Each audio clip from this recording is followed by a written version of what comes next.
everybody. Welcome to Crackers and Milk. I'm joined by Mike and Jake. Hello. Hello. Tonight we... Twice.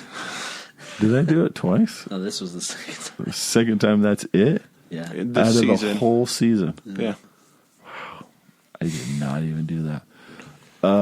We tonight or today are actually talking about fanboys. Jake, do you have our synopsis? I do. Sweet. To honor the wishes of their dying friend, some die-hard Star Wars fans set out on a cross-country road trip to George Lucas's famous Skywalker Ranch. Mm-hmm. There they intend to treat their pal to a screening of the movie series' latest installment before its official release. This movie is set in 1998. Wow. Yeah. Okay, this is...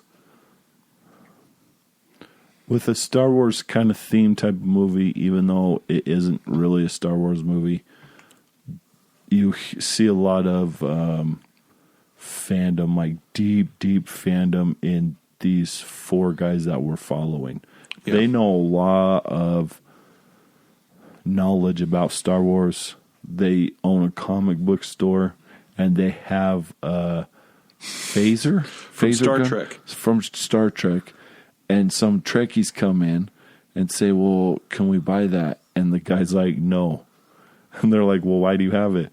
So we can weed out the Trekkies or something like that. And he's like, get off our land or something. Yeah, and he calls him Garfunkel because he's got because it looks like Garfunkel. From Simon and Garfunkel. Nice. So funny. And it has Seth Rogen in it. Hiccup, so Jay Baruchel, Kristen Bell. So if you guys have seen... And Dan Folger. Yeah, okay, so if you don't know who he's on Harry Potter. He's on the Crimes of Grindelwald. He's the American or the non-magic guy. So that's who he is if you don't know who he is.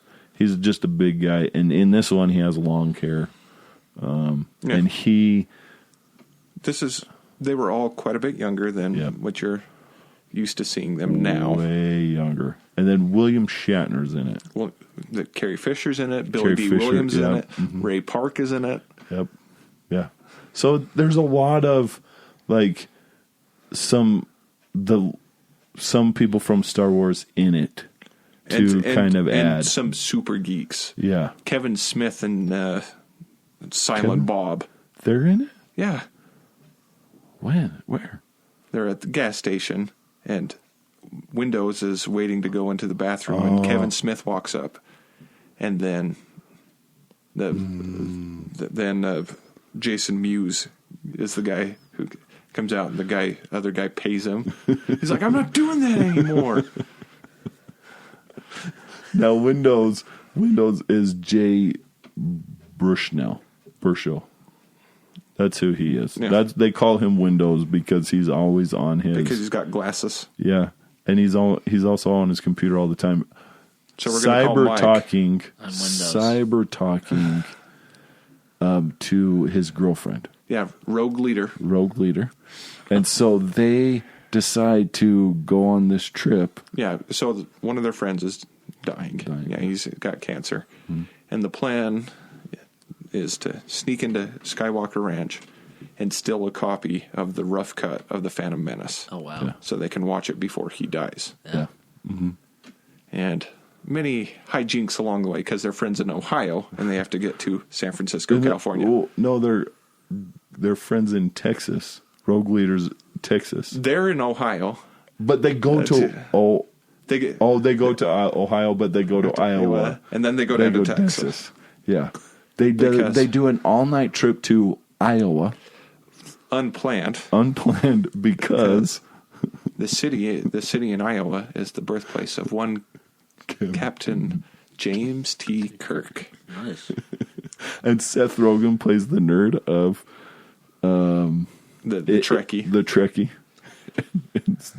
It's just funny. Yeah, and they've got this statue of Kirk battling con, but it doesn't look anything like him. Nothing like him because like they didn't want to get sued or something like those jerks over at wherever don't let us use the likeness.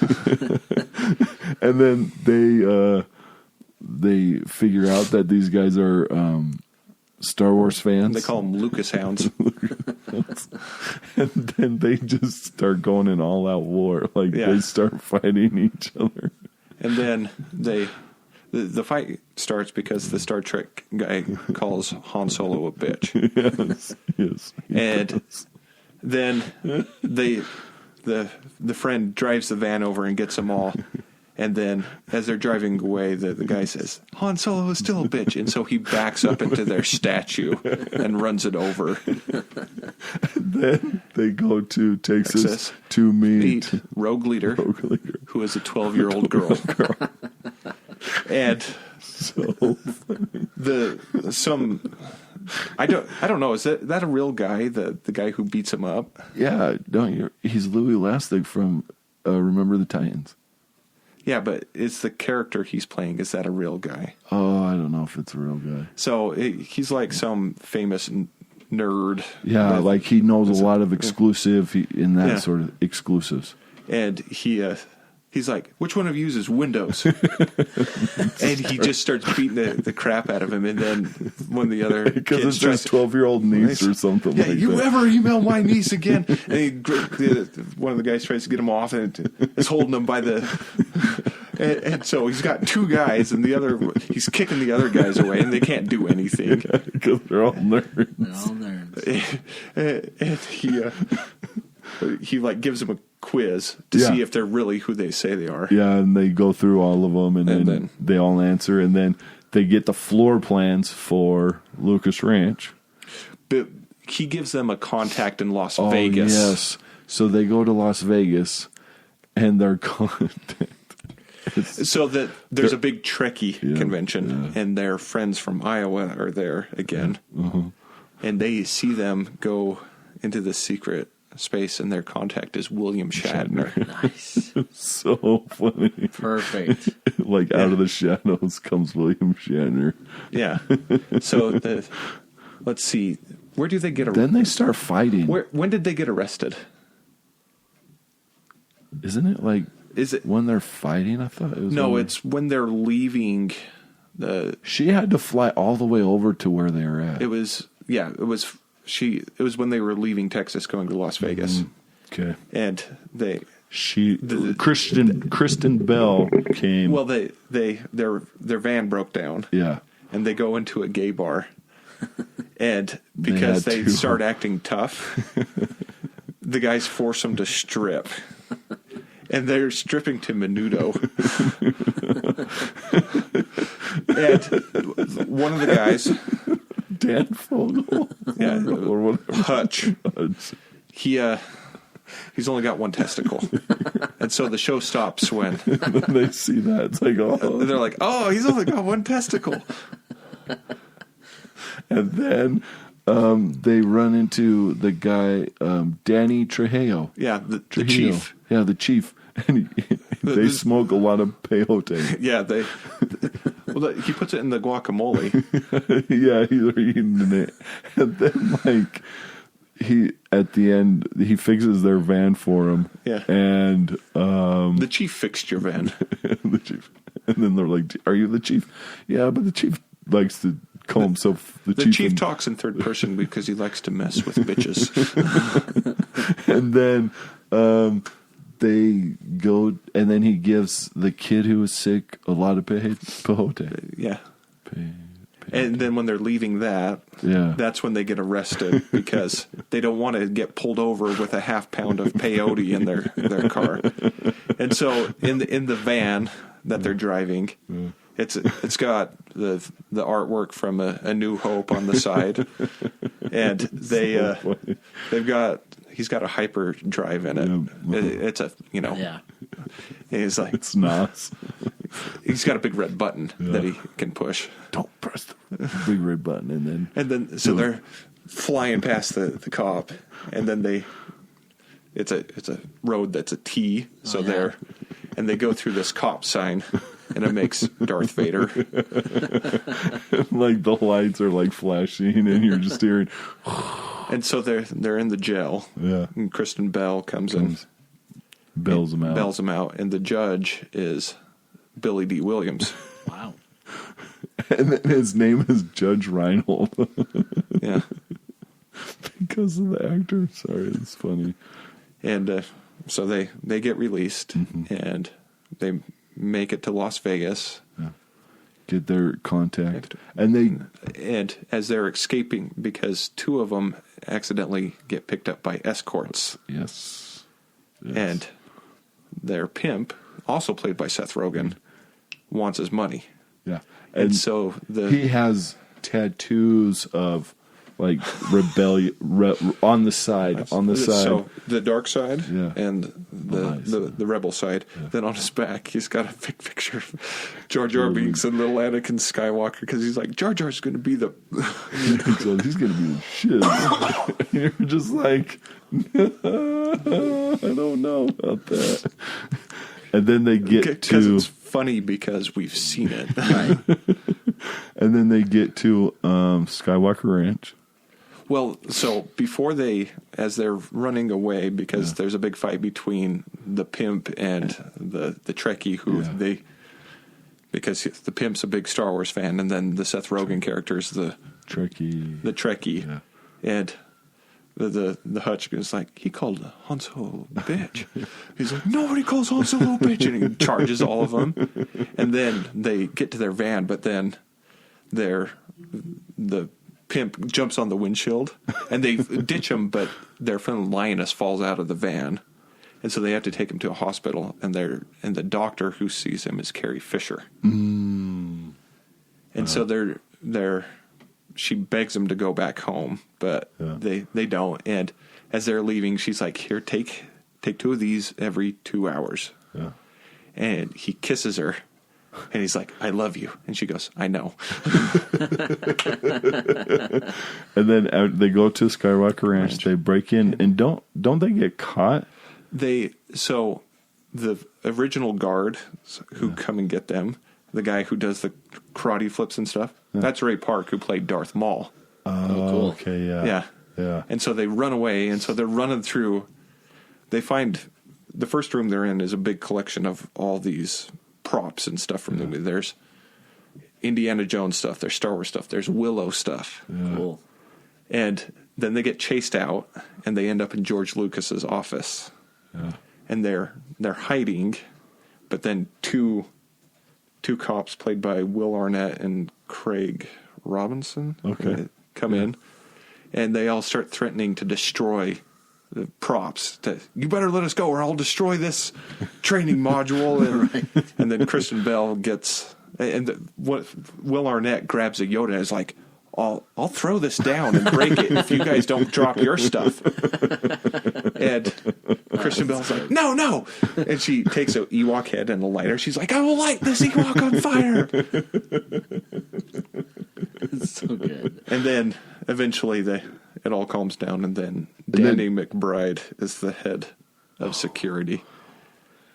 They contact George, and George allows the sick friend if they to can watch prove they are what they say they are. Yeah. And so he starts giving them a quiz individually, and he starts asking them Star Wars questions, and then he starts asking them sexual position questions, and none of the guys can answer it. And then it goes to Kristen Bell's character, and she's like, and that's where the guy takes the woman by the and so she's the only one who knows the. And so he's able to watch it, but he has to sign an agreement saying he won't say anything. Yeah. And then it shows them camping, and he says something about, I hope they never update the movies with, the thing we love about it is the puppets and the right. And so he's trying to say something to his friend about it without actually saying anything about episode 1. Yeah. And then didn't he also say it's okay movie? He's like, I wouldn't change how all of this happened. Because one of the friends kind of distanced himself, and when he found out his friend was dying, he kind of got the plan together to go. Mm-hmm. And so, and then he dies. Yeah. And then it cuts to them waking up in a tent, and they're in line for Star Wars Episode 1. And what you're thinking about I'm thinking about the line that you're going to say. What line am I going to say? Where it's like, what if this sucks? So they get into the movie theater, and it goes, "Hey guys, what, man? What if the movie sucks?" But did anybody answer him that, or that's exactly where it ends. Yeah. And his brother, two guys dressed as Boba Fett come up to him and is like, "Are you so-and-so Eric Boltner?" Because he started drawing comics again. Yeah. And they're like, "This comic sucks. It's a total Lucas ripoff." And then his brother, who's huge, comes and knocks their heads together. It's like, "Ask for the man's autograph. Get his autograph." He's Roy off The Office. Yeah. If you guys know. Roy off The Office. And he's a big guy compared to...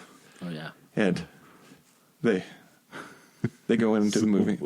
Oh, man. This movie is funny. And, like, that's the one thing, too, is... Well, I thought, like, while I was watching it, and it's...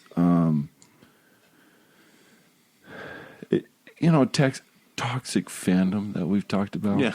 Where there's some toxicity in it. Yeah. It's not a lot, but it's like people get weird with certain things. Like these guys, like the two friends, so the one that was dying and the one that was kind of off, they argued.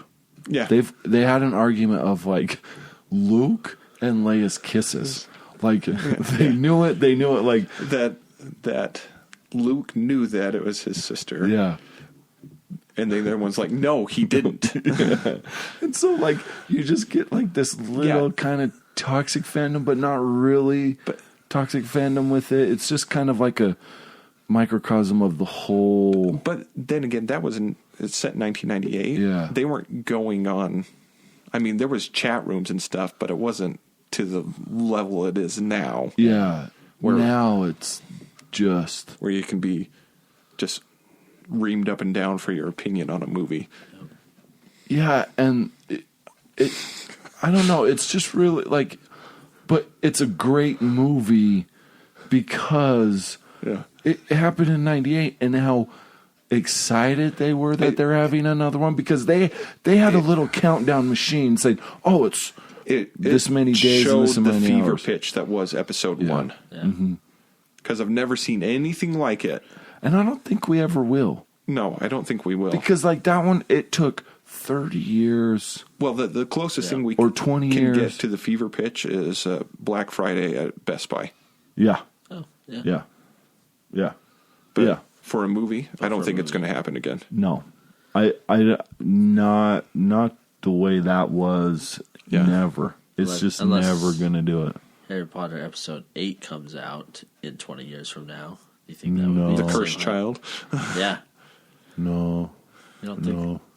Oh, I don't know. I could see Sheena taking all of our kids because our kids will have by then read the books. Yeah. You may have one kid that would be like, "I'm not reading that, Mom.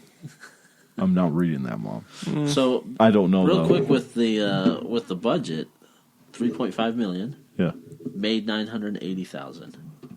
That's all it made? That's all it made. But then I looked into it. DVD sales were $5 million at least. And I think that one is definitely more word of mouth. Yeah.